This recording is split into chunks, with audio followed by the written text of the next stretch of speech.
Tenemos el tema de lo de la gran coalición. Esto de la gran coalición que ha vuelto a salir a la palestra con lo que ha ocurrido en Alemania es un tema muy recurrente que aparece y desaparece como el Guadiana y que Pedro Sánchez está utilizando para decir, veis como en Alemania la derecha moderada, el centro derecha, la CDU no pacta, no se le ocurre pactar con la ultraderecha, con la Alternativa por Alemania. Veis, escuchad.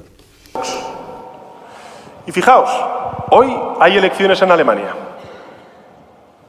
Está la gente votando. No sabemos aún el resultado. Pero una cosa ha quedado clara después de escuchar todas las declaraciones de los líderes alemanes. En ninguna ecuación de gobernabilidad entrará la ultraderecha.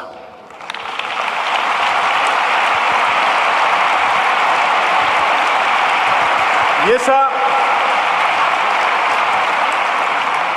es la gran diferencia entre Alemania y España, que allí hay una derecha moderada y aquí hay una derecha tutelada por la ultraderecha.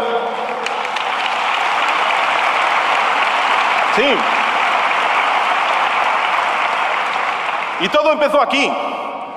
¿Pero qué de primeras listas, segundas listas, terceras listas? Si cada vez que han sumado han expulsado al Partido Socialista de los gobiernos, en la Junta de Andalucía, en muchos ayuntamientos y en otros gobiernos autonómicos.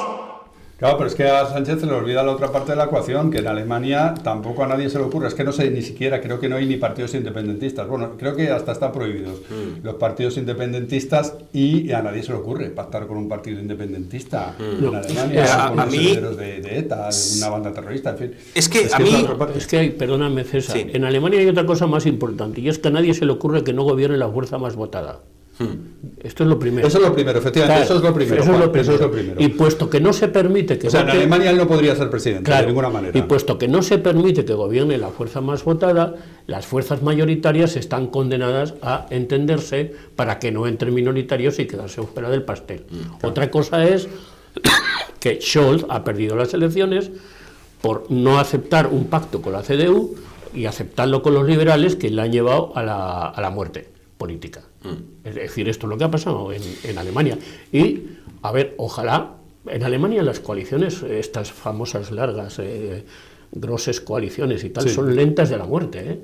Esto va a Semanas Santas. Esto va hasta Semanas Santas. Ya ha habido casos de coalición. Esto es imposible en España, pero claro, tampoco en Alemania es planteable que un gobierno, primero lo que dice Juan, no es posible que gobierne el que no gana unas elecciones, como sí que pasa aquí, que ya lo ha hecho Sánchez, pero además no hay partidos, no se juega, hay una coalición con partidos independentistas, nunca, jamás en la vida, ¿no? Bueno, Sánchez ha llegado al poder en 2 ocasiones sin haber ganado las elecciones, primero con la moción de censura, sí, y después tras las elecciones últimas que hemos tenido. Que no ganó ninguna. Claro, ese es el tema. Y luego hay que recordar otra cosa, cuando dice Sánchez que se pone campanudo de que aquí en España tenemos una derecha tutelada, por lo que él llama extrema derecha en relación a Vox. Hombre, y lo dice el que está tutelado por el comando político de ETA, también conocido como Bildu, que tiene terroristas condenados por delitos de sangre en sus listas, que eso hay que recordar. Pero hay otra trampa, si me perdona César, sí, más ideológica todavía. No es verdad que Cerc sea más blando y moderado que Feijóo.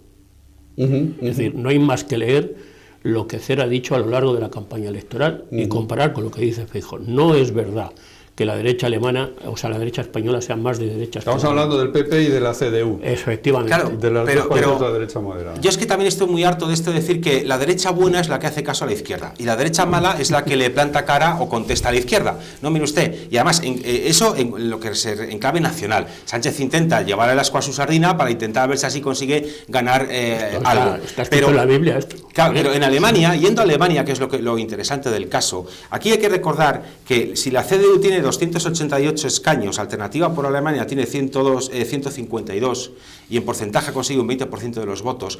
Aquí a mí lo que me gustaría es que miráramos de una puñetera vez por qué la gente vota, qué opciones y qué propuestas y qué es lo que la gente quiere. Porque a lo mejor llegamos a la conclusión de que no deja de ser paradójico que la misma CDU que cerró las centrales nucleares en Alemania, provocando una carestía de la electricidad como no se recuerda desde la Segunda Guerra Mundial, provocando deslocalización industrial de toda la potentísima industria manufacturera alemana, esa CDU es ahora la que muchos alemanes le han vuelto a dar la confianza. Pero hay otros alemanes que han visto o que han aprendido que tanto socialdemócratas como cristianodemócratas, socialdemócratas como conservadores moderados, por entendernos, coinciden en determinadas políticas que destruyen la actividad económica por el maldito Pacto Verde de la Unión Europea y por la maldita Agenda 2030 que tanto la CDU-CSU como los socialdemócratas alemanes suscriben, y eso lleva a dejar sin empleo a cientos de miles, si no millones de personas, de las cuales muchas de ellas lo han visto y han votado Alternativa por Alemania. Que ha conseguido importantes bolsas de voto en la Alemania,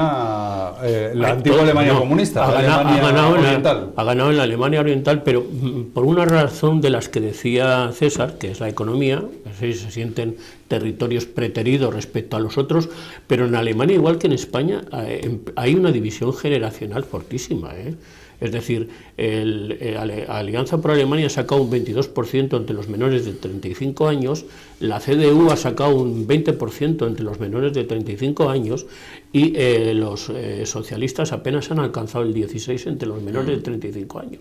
Entonces, si tú no votas, si a ti no te votan los jóvenes, no te votan la clase obrera, porque esto es como aquel demócrata que salió la noche que esperaban a Kamala Harris para que diera la cara y dijo, nos hemos olvidado de los obreros.